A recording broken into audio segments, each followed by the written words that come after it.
E aí, pessoal, aqui que tá falando é Rafael. Hoje a gente vai para mais um tutorial bem simples aqui, que é o tutorial de cadastro de usuários, né? Bem simples. A gente vai vir aqui em administrador, cadastro de usuários. Nele a gente vai ter o cadastro de todos os usuários. Então a gente vai dar um novo. E aqui são informações bem simples de preenchimento. Qual é o login, né? O login do usuário. Então aqui eu posso botar às vezes só nome e sobrenome, né? E aqui eu boto o nome completo, né? E aí eu venho aqui, posso colocar o endereço, o sexo do funcionário, telefone, aqui a gente tem um campo para celular, data de nascimento, qual setor que ele vai estar trabalhando. Se for um médico, né, dá para botar o número de conselhos, CRM, CRF, CREMEB, a função, o e-mail do funcionário teste, né? A sala. Esse sala aqui para atendimento no painel é para os casos de médico, ok? Então, se é um médico que atende sempre na mesma sala, a gente pode estar colocando aqui dentro desse campo aqui. Então, se ele sempre atende na sala 5, eu posso botar aqui sala 5. Aí ele puxa pelo cadastro do médico. E também, mesma coisa, se for um médico para pronúncia no painel, eu posso estar colocando aqui o nome dele. Ele quer ser chamado de Teste Teixeira, por exemplo. Ele vai ser chamado no painel de Teste Teixeira em vez do nome Teste da Silva, ok? O nível, a gente sempre aconselha botar nível 5, pois os demais níveis podem acabar limitando de maneira negativa. Então a gente deixa aqui no nível 5 e escolhe qual é o tipo do usuário. Então se ele vai ser uma recepção, se ele vai ser uma marcação, se ele vai ser médico. Então posso estar colocando aqui conforme a função do usuário. A gente coloca a senha dele, confirma e grava.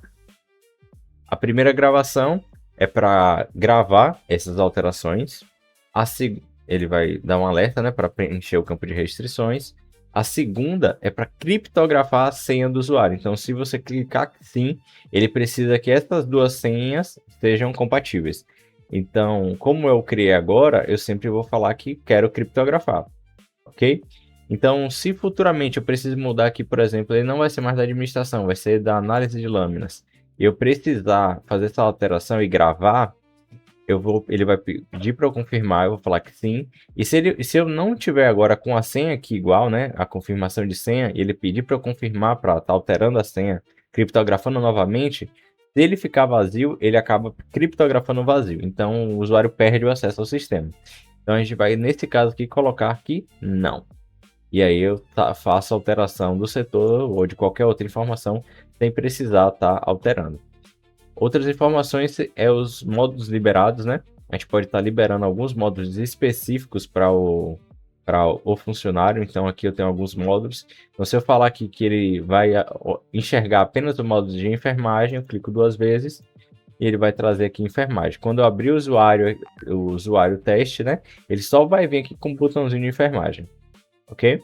Então é legal sempre procurar ajuda do suporte para entender aqui quais são cada campo desse, para não acabar tirando um botão que não seja o qual você deseja. Então aqui tem uma aba de permissão de relatórios, onde a gente pode limitar esse campo de relatórios aqui de cima. Então se eu não quero que ele veja os 52 relatórios daqui, eu posso dizer que ele só veja o relatório número 1, ok? Então eu posso também dizer aqui que ele atende apenas nessa empresa, então ele sempre vai estar logado nessa empresa.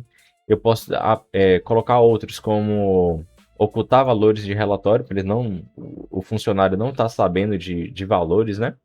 Então ele pode estar usando essas funções. Já as permissões e restrições, a gente tem os módulos liberados, então eu quero que esse paciente de marcação ele tenha acesso ao módulo de marcação. Então eu seleciono o módulo de marcação e eu vejo aqui o que é que eu quero que ele tenha permissão. Então eu quero que ele crie horários reservas, eu quero que ele crie horário extra, eu quero que ele possa migrar a agenda, por exemplo. Então, por padrão, o marcação já vem com algumas dessas restrições. Se tiver faltando, a gente acrescenta. Se quiser bloquear, a gente também pode fazer o seguinte. Então, eu não quero que ele crie grade mensal. Então, eu vou selecionar a grade mensal e, em vez de L de liberado, eu vou colocar B de bloqueado. Quando eu coloco isso aqui como B de bloqueado, o usuário não vai mais conseguir criar grade porque ele está bloqueado dessa função. Ok? Setor de atendimento, eu posso falar qual é o setor, os setores que ele pode lançar guia. Então, eu seleciono, incluo o setor. E a farmácia liberada a mesma coisa. Eu posso dizer qual é o almoxarifado que ele pode solicitar do estoque. Então, eu limito aqui os usuários que podem solicitar. Então, se ele não é enfermeiro, ele não vai solicitar medicamento. Então, ele fica bloqueado, ele apenas solicita do escritório, por exemplo. E aí, incluo na farmácia e ele fica limitado apenas a isso. Ok? Esse aqui é a tela de cadastro, bem simples, bem tranquilo. Basta fechar, abrir agora que ele já vai estar cadastrado no sistema. Até a próxima.